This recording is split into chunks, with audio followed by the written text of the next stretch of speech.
Oh my goodness. You talk about synchronicity.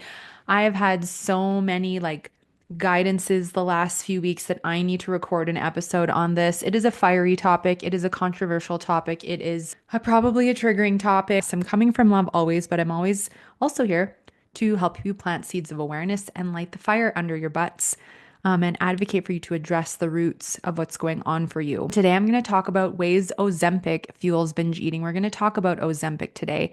Even if you're not taking Ozempic and you're not planning to take Ozempic, if you know somebody who is taking this to try and lose weight or to try and shut off their hunger and appetite signals to prevent binge eating, or they're feeling really insecure in their body or with food, please share this with them so that I can help shine some light on, the dangers of Ozempic and how it impacts our bodies in so many different ways. We're going to talk about the dangers of Ozempic and hormone imbalance. I'm going to talk to you about how it impacts your gut and your mood and all these other things today.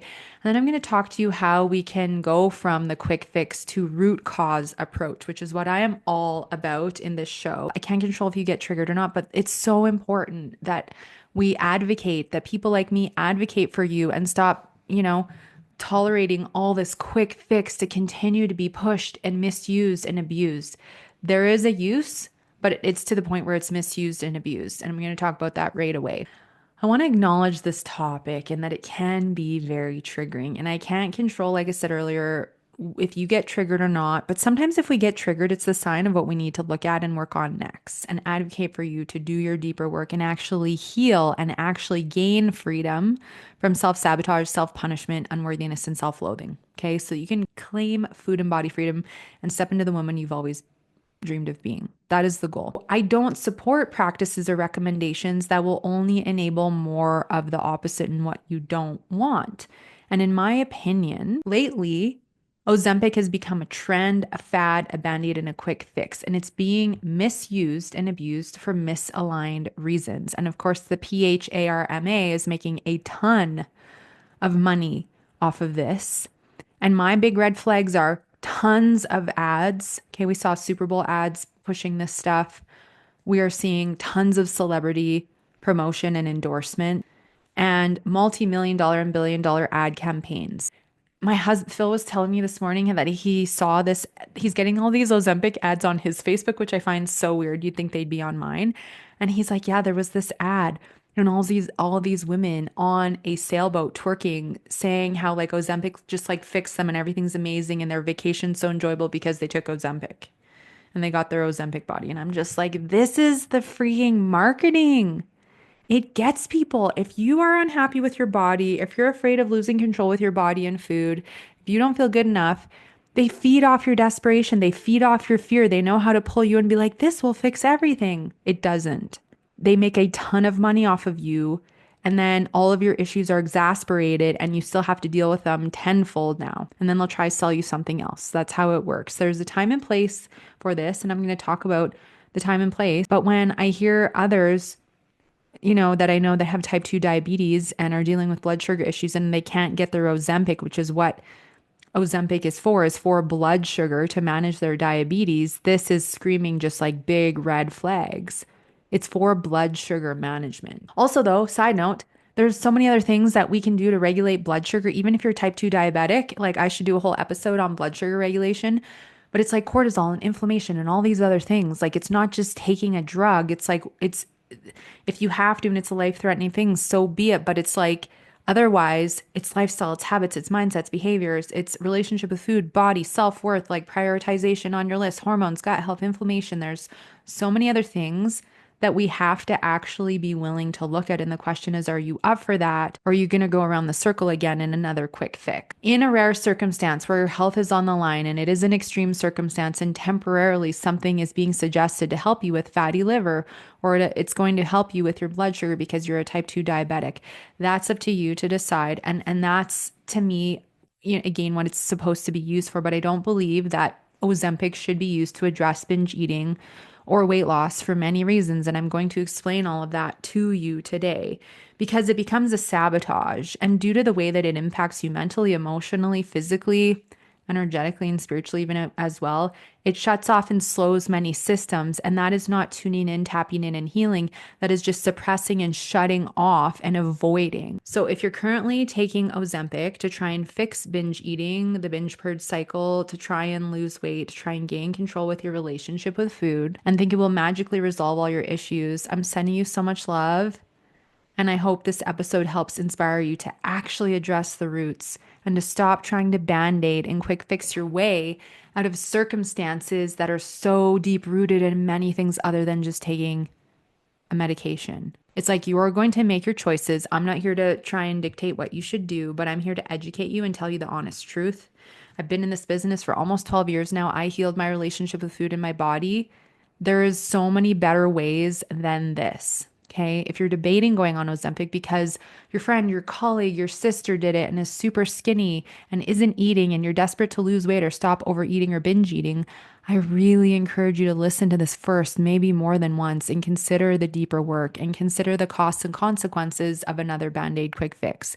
If your doctor's just like, hey, take Ozempic, that'll help you with all the stuff, without suggesting hormone testing, inner healing, self-worth work, looking at your nutrition, suggesting you address binge and emotional eating issues, the binge purge cycle, addressing the roots of your blood sugar issues, your gut issues, your hormone imbalances, etc. I really encourage you to get the proper support to address this first.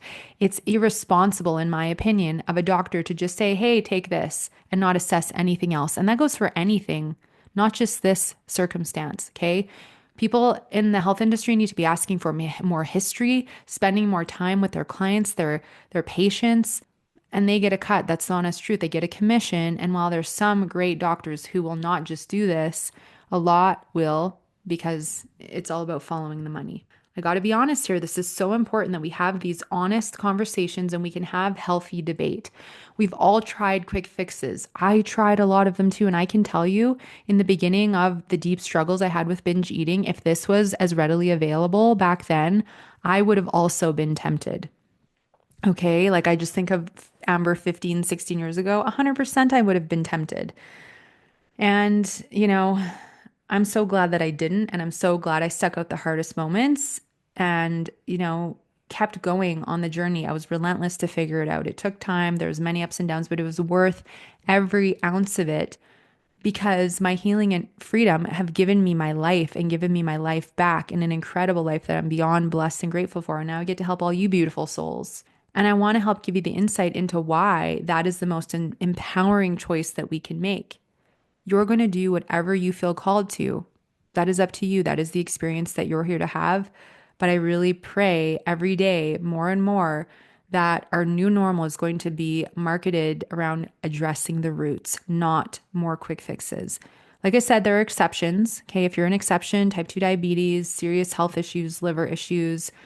But if it's like no one's looking at anything like, oh, just use this, or oh, I'm my friend, and so I'm going to just do this. To me, those are not the aligned reasons because I'm desperate or because I just want to suppress everything. So I'm starving and don't eat. That is not healthy. And that is not an act of self-love. So what is Ozempic? It's a brand name for semaglutide. It's a prescription medication. It's primarily used to treat type 2 diabetes.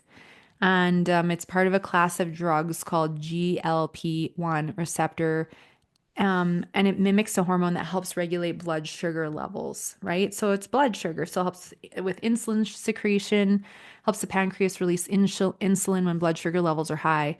And that's like one of the main things that it's for, okay? And that's to me like what it's actually supposed to be used for. Also for cardiovascular risk reduction for patients with type 2 diabetes and known heart disease, it can help reduce the risk of major cardiovascular events. Like these are the things I'm talking about that are reasonable in my opinion. But now we need to get into the nitty gritty of ways Ozempic fuels binge eating. So what ends up happening when we go on to this is it shuts off your hunger signal, ghrelin, which we're going to get more into the details of all of this. And then you are not hungry, so you eat very little or you don't eat. This is literally punishment. When we do this and we shut off natural signals of the body because we are desperate to lose weight, we're desperate to gain control with food. I get it. You do not want to lose control and binge again. I get it. You don't want to gain another pound. I totally get what that feels like. I went from being my lightest, my thinnest, to 80, 90 pounds overweight in 4 months. It was one of the biggest hits to my being and my confidence at the time. And I was so desperate. I would have done anything to change it in the moment before I started on the journey. I don't want you to gain another pound. I don't want you to binge again. I don't want you to self-loathe and hate yourself. I don't want you to diet and starve again. And I don't want you to quick fix anymore. But if we are literally taking something that shuts off our appetite and our hunger signal because we are desperate to lose weight, because we don't like our bodies, or we don't want to feel through our emotions and actually face our binge eating triggers, this is another form of self sabotage, self punishment, and self loathing. It's coming from a lack of self love and self worth and fear because we don't trust ourselves. We don't trust our bodies. We don't trust. This is all insecurity. This is the ego. Ego's like, don't do your deeper work. The ego's like, go on Ozempic. Everyone else is doing it. It'll just fix everything and then you'll finally be happy. Once you lose weight, you'll finally be happy, right? You'll gain control with food. I get the justifications, but starvation restriction cause malnutrition. And these are forms of punishment, just like dieting, restricting, and exercising because you binged the night before, all forms of self punishment, self sabotage, self loathing, self hatred. This is the loving, honest truth. We've got to get honest with ourselves about the intent behind why we're making the choices that we are. This is hurting our body, it is not helping our bodies. And if we want to learn self love and claim our worth, we have got to stop with the quick fixes and the starvation and the malnutrition. You're just hurting your body. There are far more costs than benefits to anything that you choose for misaligned reasons out of a state of fear, desperation, self loathing. There are a bunch of different impacts that we end up experiencing. So, one of the first things is that when we are taking this, it slows down the rate at which food leaves your stomach. And that's part of what reduces your appetite. And that signals to the brain to reduce your appetite and promote a sense of fullness. And so that is when we're using it for like unhealthy weight loss and binge eating, there's a lot of consequences pertaining to that, right? So when we are suppressing our appetite artificially for extended periods of time, your body can compensate and domino by actually increasing your hunger signals, which I'm going to talk more about ghrelin, leptin, insulin, all of that, especially once the medication wears off or it stops working properly. And this can then skyrocket your appetite signals and trigger you to binge and overeat and compulsively eat once you're off of it, and also can increase your intensive cravings for refined sugar, processed carbs, and like I said, increase your chances of binge eating. And if you have had a history of binge or emotional eating, the binge purge cycle, the rebound effect after discontinuing Ozempic can feel uncontrollable. I'm going to say that again. For those of you who have a history of binge eating, emotional eating, food addiction, any kind of self sabotage with food, the rebound effect after stopping the use of Ozempic can feel uncontrollable, which will lead to cycles of overeating, binge eating, the guilt, the shame, the frustration. I can't believe I did that again. And that is what this can create more of. And then you get even harder on yourself. And then another big thing with this is because it suppresses your hunger. When we don't address the roots of binge eating, emotional eating, etc., you can end up feeling more stress, more anxiety because now you're not numbing. Everything's just kind of suppressed. But as soon as you come off of it, your emotions could be amplified, your anxiety could be amplified. And when you're not also aware of not what hunger is and what fullness is, you're very confused on when to eat, when to not eat. And you can build those hunger signals back. 100% you can, but it's going to take some time to do so. And you have to be patient when you're repairing because you have to do repairing and healing here. Right? This temporarily suppresses and slows things. And I'm not going to say it causes permanent damage because I'm not going to claim that, but it can have a significant negative impact for a period of time. This also impacts the gut-brain axis, which is tied to your appetite and tied to your relationship with food. And being that it slows the gastric emptying from the stomach, it disrupts the natural communication between your stomach and your brain, which the stomach and brain are constantly communicating. Stomach's like, hey, I'm empty. brain produce ghrelin to make me, my stomach growl, give me a hunger signal so that I eat. Oh, stomach is full. Brain communicating with you, please produce leptin so that we can be full and stop eating. But when the body gets, confused, we don't know our full and hunger cues, and it also will increase the likelihood of overeating once this medication is discontinued because now the cues, the natural cues are very skewed, and that really can have a specific significant impact. Another thing is that when you are taking something and you stop emotionally eating or you stop binge eating and then you stop taking the drug, there could be a huge fear of relapse, fear of losing control with food, fear of binge eating again, fear of gaining the weight back. And if you don't actually address the roots of this, you're going to have these fears and they're going to get triggered. And you're going to have to deal with them at some point if you so choose and work through them and break free of them rather than like feeling obligated, like you have to stay on this for the rest of your life, right? It's like $500 a month to $1,000 a month. You could take that money and invest it in healing your binge eating, investigating and balancing your hormones, doing the gut work, investigating your weight loss blocks, dealing with your self-worth issues, the people pleasing, the proving whatever's going on. That truly, you could invest that money in actually healing and being free for life rather than a band-aid that you're going to have to rely on to suppress these things. But when our calorie intake is artificially suppressed, artificially, right?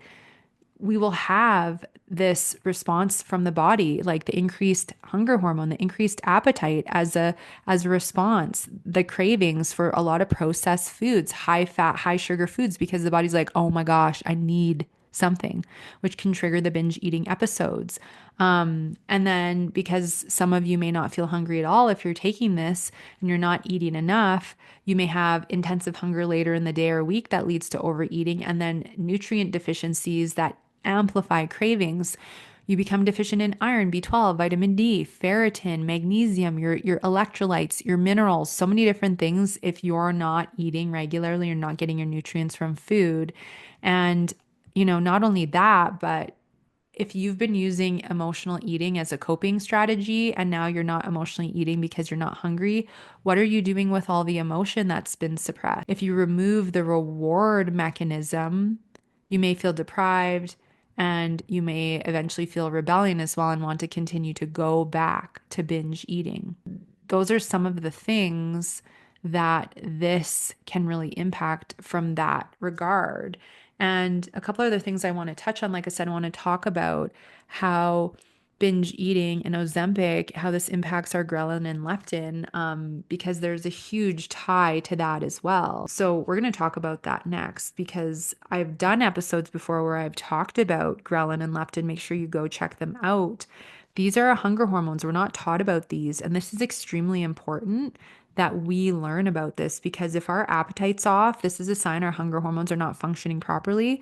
And the root causes of some of these things are what kind of medications have we been taking, like Ozempic? What's going on with your cortisol, your thyroid function, your gut health? Do you have low stomach acid?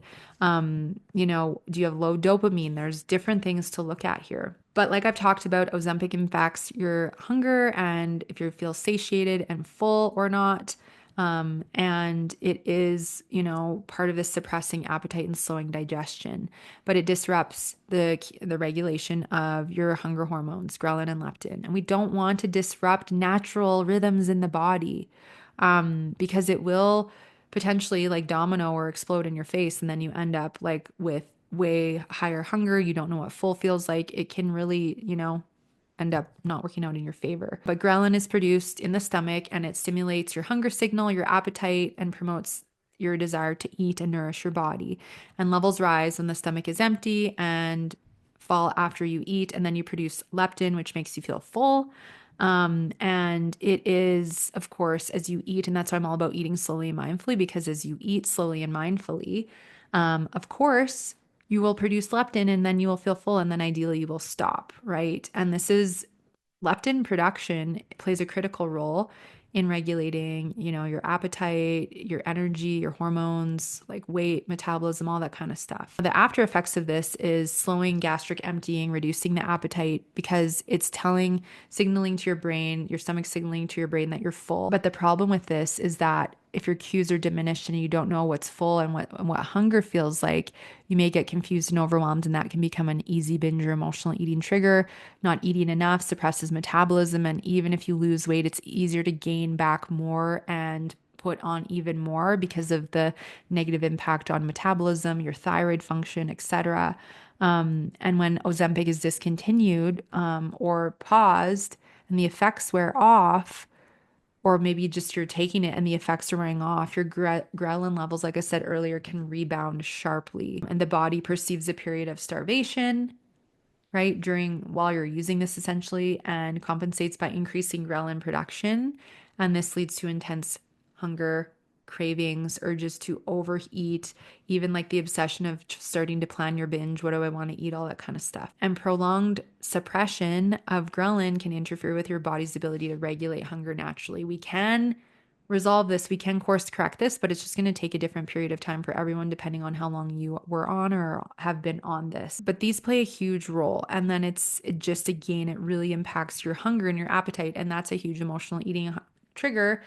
If all of a sudden you are ravenous and you don't know how to like manage that and regulate it, right? Obviously, other hormone imbalances will mess with your hunger and increase your appetite, like high cortisol. But obviously, today we're talking about this specific thing. And like I talked about with leptin, we produce it to help us feel full. When we have a leptin resistance, when we are suppressing this with things like Ozempic, over time, you can have the brain become desensitized to a leptin signal, contributing to leptin resistance.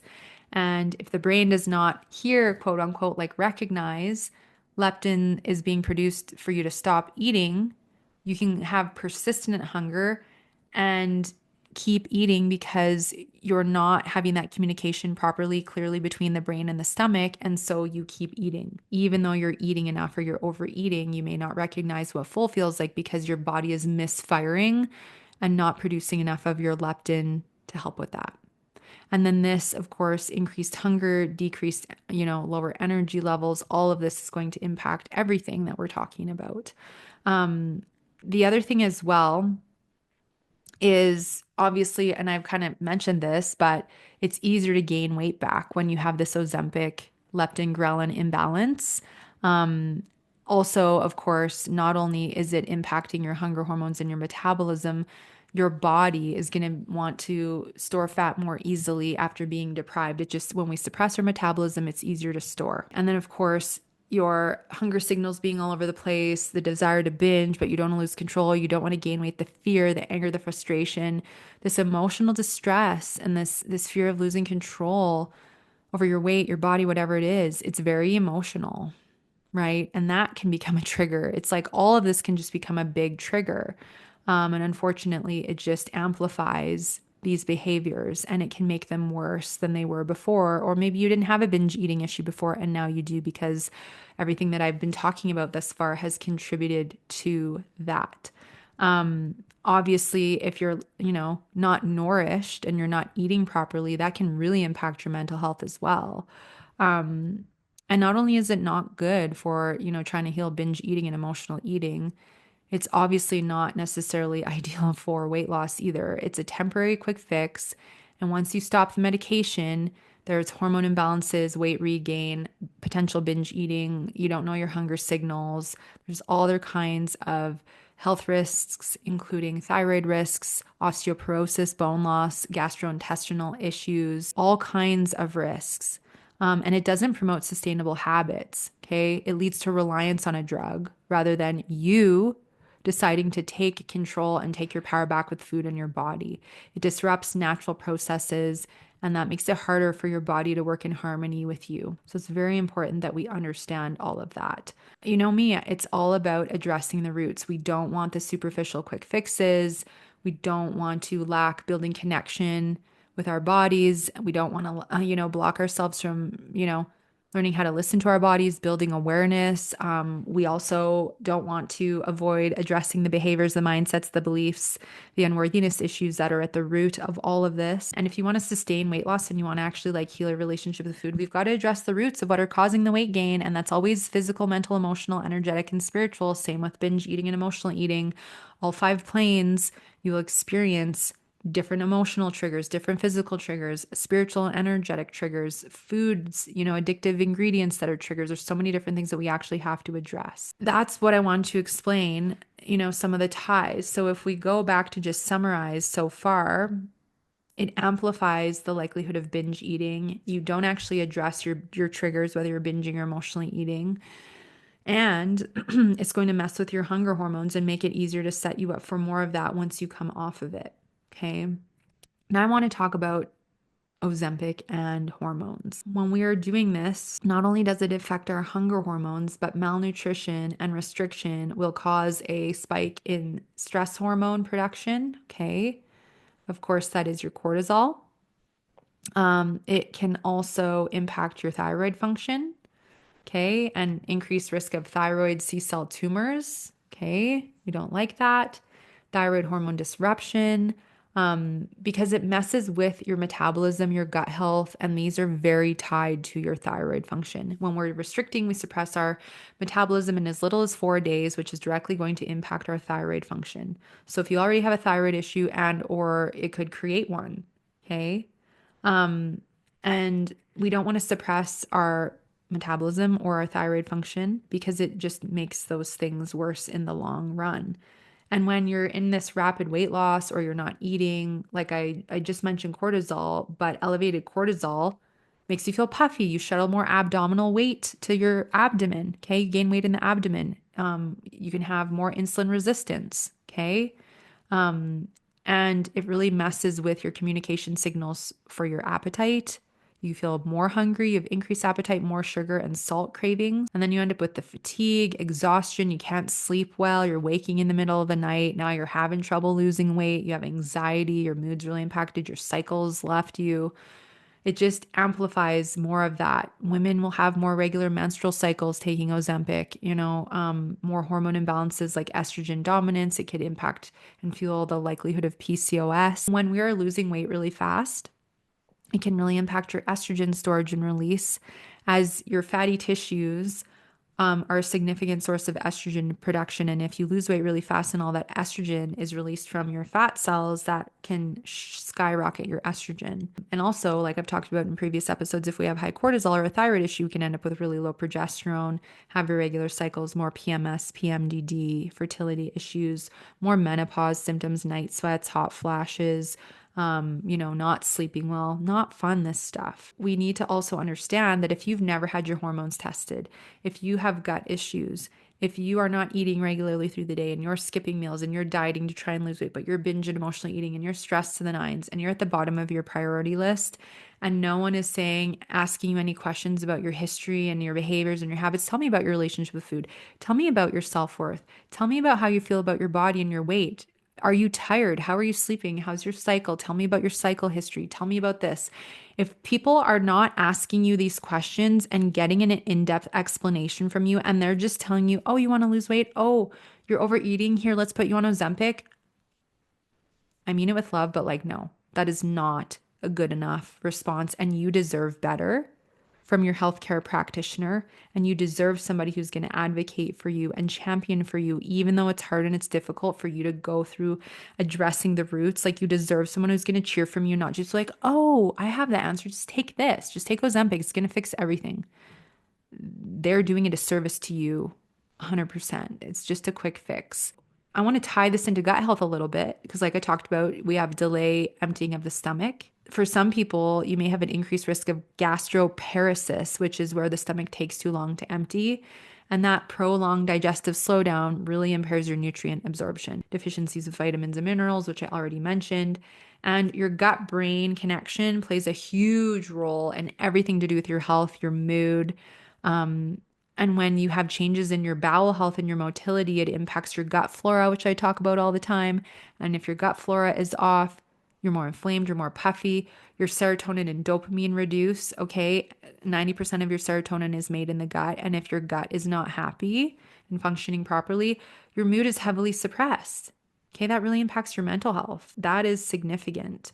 And if you have suppressed serotonin and dopamine levels, and you may feel low mood, you may feel depression, anxiety, poor mood regulation, you may have sleep issues, you may not feel fulfilled. Like, That is concerning. Low motivation, you have apathy or lack of enjoyment in areas of your life, right? Like, or now you're wanting to compensate and chase high dopamine producing, overstimulating behaviors like binge eating, like television, mindless scrolling, online shopping because your levels are so low. And this drug may have contributed to that. Okay. So we've really got to be willing to understand and ask these questions. Like, if I choose to do this, what are the impacts? And those are some of the ways that could potentially impact your hormones. I could literally make an entire series on this topic and talk specifically just about cortisol or thyroid or your gut health or your mood or your serotonin. But I really wanted to package it up into one episode today so that we could really like understand this in a shorter period of time and hopefully help you make a choice that is in more of an aligned, supportive choice for your healing. So, how do we go from the quick fix approach to root cause approach? I get it. It's freaking uncomfortable. And your ego mind is going to be like, I don't want to address the roots. That's uncomfortable. That's scary. That's the unknown. What if I fail? What if it doesn't work? What if I gain more weight? What if I never change? Food is my friend. It's not a big deal. Like, this drug is helping. And it's like, is it really? Because I want you to ask you this. If it's really doing the trick, I want you to think about coming off of it. I want you to imagine tomorrow you stop taking it. Do you feel confident that you'll just be fine with food in your body? Or are you terrified that if I come off of this, I know I'm going to gain the weight back. I know I'm going to go back to binge eating and I'm terrified of what could happen. Not only that, but what is happening to your body, your mind, every aspect of your being while you're taking this that may be having a negative impact. So I get that it feels unfamiliar and uncomfortable and scary to change, but that's how we grow and evolve and break free of the things that no longer serve us. I did it. Thousands of my clients have done it and are doing it right in this very moment. And I know it's not easy. I know there's the hard moments and the voice chatter and the food chatter, and you should eat this and shame on you, your body, you don't look good, you need to lose weight, blah, blah. But the only way we're going to tame those voices and regulate our body and create internal harmony and balance and connection is by doing the deeper work. So we want to acknowledge our fears, acknowledge the discomfort. It's real. Their only way is through. We cannot avoid and quick fix our way out of these, my friends. And we're not meant to. We're here to evolve and heal and step into higher levels of ascension, awakening, power, and self love. And we can only do that if we go through. It will make you, you know, that make you the woman you've always wanted to be or the man that you've always wanted to be. So we've got to actually acknowledge our emotional resistance around this, but also then look at what are the benefits of actually choosing to address the roots? What are the benefits of actually choosing to heal my relationship with food? How would it feel if you weren't triggered anymore? If you ate when you're full or hungry and stopped when you're full, you felt nourished and satiated. You can mindfully indulge here and there when you feel like it, but you're not triggered anymore and you don't lose control. Your cravings go away. You have more energy. Your bloating falls away. Your clothes fit properly. You reach your natural set point. You feel worthy. You feel confident. You learn how to listen to your body. You have access to your intuition. You set boundaries. You say no when it's a no. You stop people pleasing. You feel in your power and you feel love for yourself. This is the goal. So when we address the roots, the binge eating triggers, the emotional eating triggers, the blood sugar issues, when we look at your weight loss blocks, when we really are willing to address the roots, you will gain the healing that you seek. And who knows what other miracles will open up in your life. I have everything I have today because I healed my relationship with food in my body and decided to address the roots. Everything. And I feel so grateful and blessed because I get to share this podcast with you every week. I get to support the most incredible women in my practice every day. I have the most incredible, loving relationship. I'm so grateful. I have, created abundance and happiness and peace and attunement with my body. I am so blessed for my life, but I took the steps to go to the dark places and deal with my crap. And that's what we have to do if we want to create what we want, the inner peace, so that it mirrors our external successes as well. And so once we acknowledge our fears and insecurities, then it's time to take next steps. If you're willing to spend $500 to $1,000 on Ozempic a month, I highly encourage you to reach out for support and actually invest in your healing. So book your 30-minute complimentary consultation. Let's connect on Zoom and talk about where you're struggling, where you're stuck, what isn't working, and why a different approach could be exactly what you need to make this change. I've worked with women who've been dealing with this stuff for 10, 20, 30, 40, 50 years and helped them fully heal it because I get it. I've been there and I have the experience and I have the brain of the recovered addict and I know what you're going through. And there's many levels to address here and it is complex. But when we get the proper support, reach out to whoever you feel resonant with. It doesn't have to be me if it's not me. If it's someone else, you're like, oh, that feels really good. Just take that step, please. I just encourage you for your greater good, take the step. Keep listening to the podcast. Start going, okay, instead of another quick fix, I know there's an urge to get a dopamine high and get excited about the next fast way I'm going to lose weight or the next way I'm going to get my appetite suppressed. But take a breath, get into some self care, get grounded, get outside, get sunshine, listen to the episodes on dopamine and serotonin, natural ways to regulate your mood. Make sure you're eating regularly through the day to regulate your blood sugar. But we've got to start getting comfortable with discomfort and we've got to start getting comfortable and familiar with putting ourselves out there, getting a little vulnerable, one baby step at a time, working through our triggers, feeling through our emotions, and taking ownership and responsibility for our stuff. And that's what this deeper work does. And we'll have to work through the fear and the discomfort and the emotion that comes along the way. But that's also why support and accountability can be so powerful because you don't have to do it alone. You're not alone. You're not meant to go on this journey alone unless you really feel called to. And you'll probably shift a little more quickly or a lot more quickly than if you try to figure it out by yourself, especially if your ego's like, oh, just need to try hard on your diet, just need a little more willpower. Those are self-sabotaging thoughts that will keep you stuck. This is so much deeper than willpower. This is so much deeper than trying hard on your diet. This is a multifaceted, complex behavior that is being amplified by so many imbalances that you may or may not have any idea about. If you can justify the money for Ozempic, I encourage you to justify investing in your health, which can trigger a whole other array of emotions around, well, I'm not worthy to invest in myself. But it's like, if you can justify spending money on that, why wouldn't you put the money toward this? Food for thought. So I would pull out a journal and I would, after listening to this, listen to it again. And I would encourage you to write down the cons. Are there really benefits of another quick fix? And what would be the benefits if I actually address the roots? How do I want to feel physically, mentally, emotionally, energetically, my body, right? What does optimal health look like for me? What kind of relationship with food do I want? And I encourage you to really look at that and consider that instead, because that's going to give you the insight and the answers.